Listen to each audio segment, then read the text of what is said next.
Well, today we're at Haverhill Chamber of Commerce, and we have our special guest, Sally Cerasuolo ORorke. I understand that you'll be leaving your post here at the Chamber. Any comments about that? It's been a great 9 years. We've had a lot of success. It's been a great group to work with. The volunteers have been outstanding. The board is terrific. The staff is second to none for Chamber staff. I think we've taken the lead in a lot of state-of-the-art projects. We've won international awards, we won national awards, we won regional awards, we won state awards. But it's a great organization, and I've been good to the Chamber's been good to me, and it's been a very, very mutually beneficial relationship for both of us. Could you give me some ideas to your background? Who is Sally? Tell us, yes, right. I'm 54 years old. I am married to Vincent Patrick ORorke. We live in Bradford, and collectively we have 5 children. Early on in my life, married and was very much involved in the school system, and coached basketball and was a Girl Scout leader and Brownie troop leader, and was on many booster clubs. The kids played sports all through the high school. And in 1985, I opened my own business, Gold Leaf Fine Jewelry. I have had it for 23 years.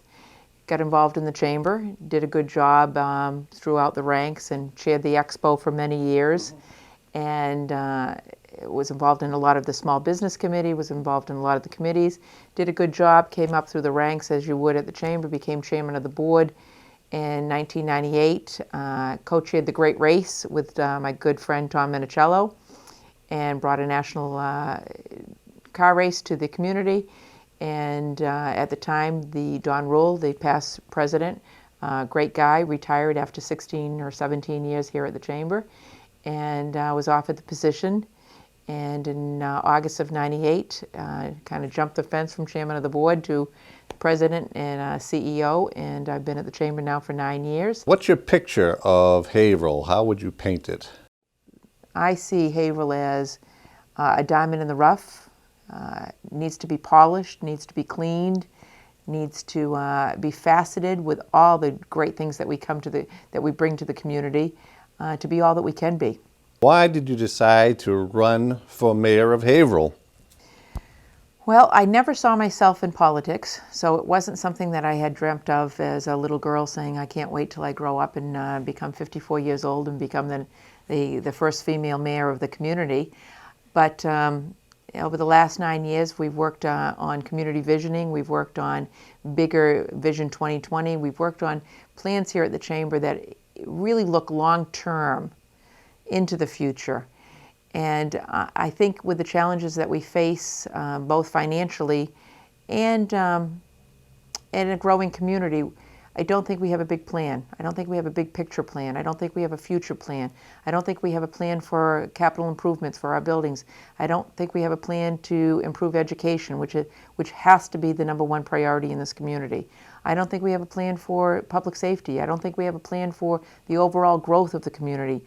I don't think I think we're lacking long-term vision, big picture, team building, hard work. And so I think that's some of the things that I bring to the table and make sense in my mind. And when I'm out in the community talking to different groups of people, they seem to agree. Where is our future? When is the future going to be here?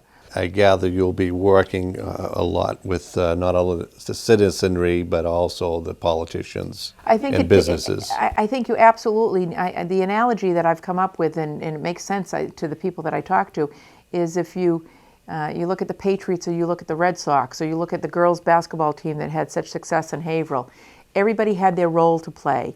And when I use the Patriots and say, okay, tell me who you think is more important on the team, Bob Kraft, Bill Belichick, Tom Brady, Teddy Bruschi, you tell me who you don't want on that team, and who's more important. If Brady has nobody that can catch the ball, it doesn't matter how good of a quarterback he is. If Kraft doesn't put the money, invest the money into the team, it doesn't matter who's on the team, because the team isn't a team.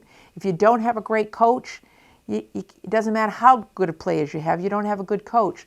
So my perspective is that there's no one person more important than the other, everybody needs to have their defined roles that they bring to the table and play. And when you define those roles and recruit the right players, you'll win. And it's proven with the Red Sox, it's proven with the Patriots, it's proven with companies that put together the right team. And I think that's what Haverhill needs. We need the great, strong relationship with the Congress.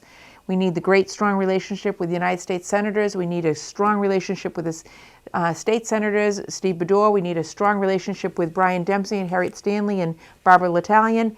We need a strong relationship with the City Council. We need a strong relationship with the school committee. We need a strong relationship with the business community. That's what I bring to the table. It's not about me. It's not about I. There's no I in team. You know, together everyone achieves more. It's about putting that together. Team Haverhill, Haverhill Downtown Association, everybody that has a role to play in the success of this community has a seat at the table.